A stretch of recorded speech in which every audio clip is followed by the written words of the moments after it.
Svaigi dārzeņi, tie ir jebkuras var vērotājs sapnis, un dārzeņi ir tie, kurus var apēst, kā es saku, tonnām. Man jau te ir sagriezti, šis jau ir tāds cukīnī, ziemas variants, bet kameli kabacīšu mājā. Vienkārši ņemat biezas šķēlītes, tepat blakus papriciņa, tepat blakus mums ir vesels šampiņoniņš, visu, ko jūs veikalā vai dārzā, kas jums stāv pieliekamajos, visu liekat virsū. Rācens, viena šķēle arī rācena virsū. Ja man te būtu, es noteikti arī vēl pielikt ķirbi, un ja man te būtu, es noteikti arī pielikt vēl kartupeli, bet ne zaļu. Labāk novāriet, un ja jūs nākat mājā un vienai pēkšņi vajag ēst, tad ir tā, ka jūs, teiksim, ar visu šo te variet blakus arī uzlikt gabaliņu gaļus, pārējo pilnu ar dārziņiem, 10 minūtes jums ir gatavs vakariņas, piekam bez taukiem, bez vispārējā. Tā, tagad paskatāmies, ko dara mūsu dārzenīši. Aha, jūs redzat, viņi cepās no abām pusītēm smuki, viņiem jau ir smuks brūnumiņš.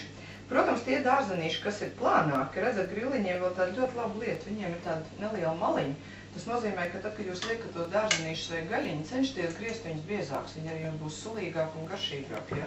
Redziet, un šie dārzenīši mums jau ir gatavi, tos mēs varam ņemt nost.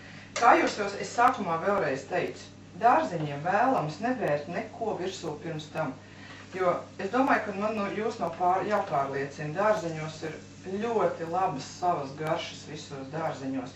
Un īstenībā jau ir tā, ka tikai tām garšvielām mēs tikai viņas samaitājam citreiz. Bet, protams, kaut kādi zaļumi, kaut kāds pipariņš, kaut kāda garšvieliņa, viss, ko gribās virsū, tos berat tagad, kad ir noņemts nost. Sāli noteikti un tādas lietas. Es gan sāli nebēršu, es uzbēršu vienkārši zaļumiņas smalcinātas, ja?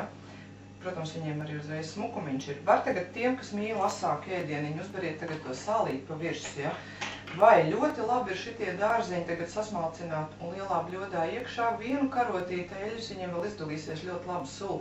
Pieberiet svaigos lociņus, ķiplociņu klāt, debešķīgu salātu. Viņi var nākošā dienā viņi ļoti labi līdz uz darbu bēdās ņemās līdzi. Jo viņiem nav nekādas mērķis, nav nekāda tauka, viņi ļoti labi stāv, viņi nemaitājās nepūst. Ļoti labi būtu tagad piecept klāt arī vēl šo grilētu ķiploku, un tad to grilēto ķiploku vēl klāt. Veselu galviņu ar visām tām čauliņām vienkārši uz pusēm grilā iekšā. Es zinu meitenes, kam ļoti garšo grilētu sīpolu. Tieši tāpat veselu sīpolu, īpaši sarkano. Uz pusēm grilā iekšā un klāt pie šiem dārzeņiem. Viņiem pazūd tas sīvums un ēd pat tie, kas ķiploks vispār cirst nevar. Viņiem ļoti laba garša, paliek tikai tā ķiploka garša, bet pazūd tas nenormālais sīvums, kas daudziem nepatīk ķiplokos vai sīpolos. Eksperimentējiet un taisiet, ja?